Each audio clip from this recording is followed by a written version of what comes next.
Hi everybody, I'm here to report on last night's game at Dens Park where Rangers could only draw 0-0 with Dundee. And I suppose you can tell from my outfit, this black outfit, which I save for bad results, this is the second time I've worn it in a row, so that's how bad things have got.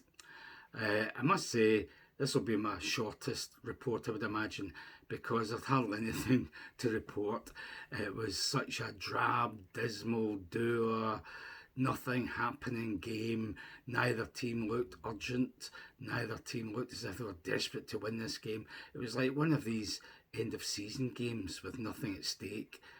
So neither team's really bothered that much, and that's the biggest condemnation I can make of this Rangers team. We did have something at stake. Dundee didn't. They did. We were trying still to win the league, and yet we put in a performance like this. So I don't think there'll be very much to go over in the events of this game. And by the way, did you notice that Sky apparently are wanting compensation from Dundee or from the SPFL because of the two postponed games due to their pitch? Well, after broadcasting this rubbish, they'll be looking for compensation again because this is not entertainment, this is not football, as English viewers especially will know it. So I wouldn't be surprised if Sky were looking for compensation after this terrible game. It really was. Anyhow, to get back to us, there's not a lot to say. We were, as usual, too slow, too pedestrian, too many passes across and backwards, hardly any penetrating passes, nobody running into space, hardly any shots on target. I think the stats show 15, 17 attempts at goal and 5 on target, and only one of them was a decent effort. In fact, ironically, that was from Drossers, who had been put on as sub with half an hour to go. It shows you how bad we are when we're putting Drossers on in the hope that he'll actually score and we'll win a game. That's how low we've sunk. His shot, he managed to get in just inside the box, and it was a reasonable shot. It wasn't right in the corner, but the goalie pulled off a good save.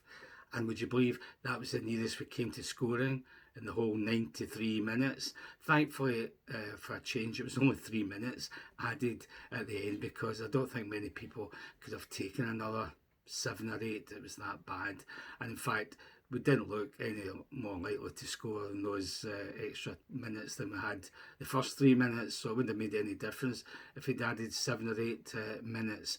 So absolutely dreadful game.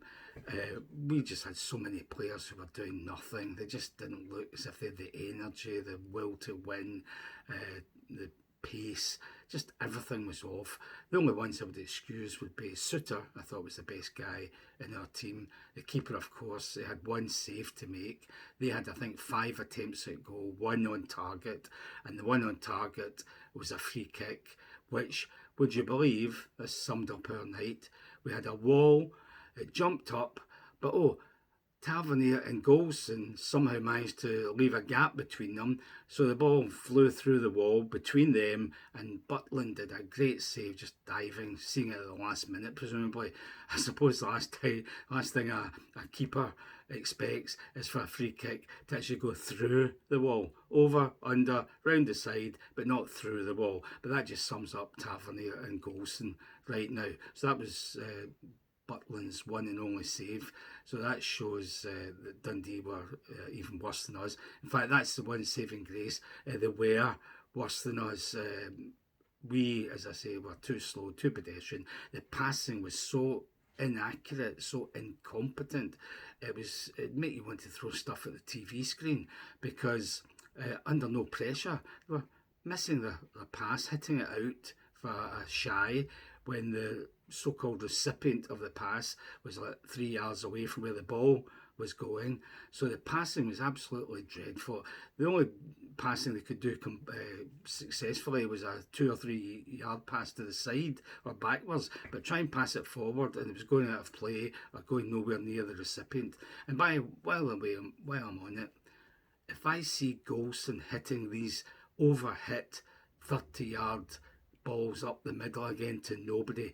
I'll tear what's left of my hair out. He was shocking. I don't know how many long balls to nobody he sent up the field. That's absolutely terrible.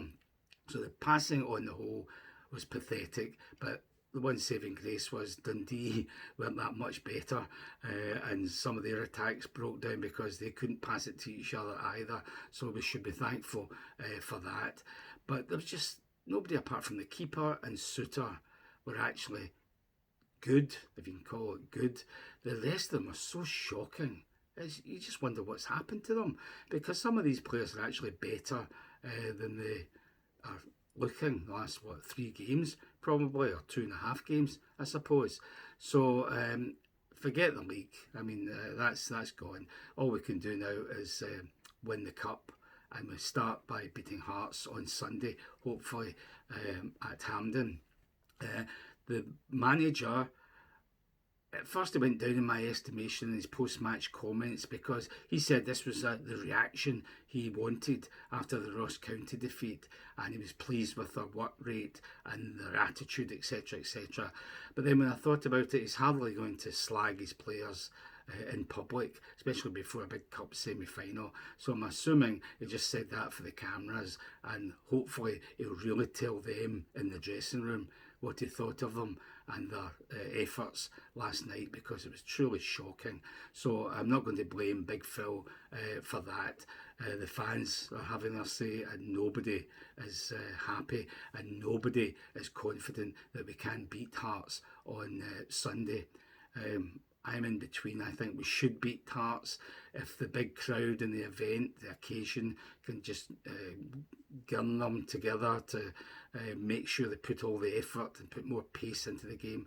I'm sure we can actually beat them and get to the final. Beating Celtic in the final, because it will be them, is another matter.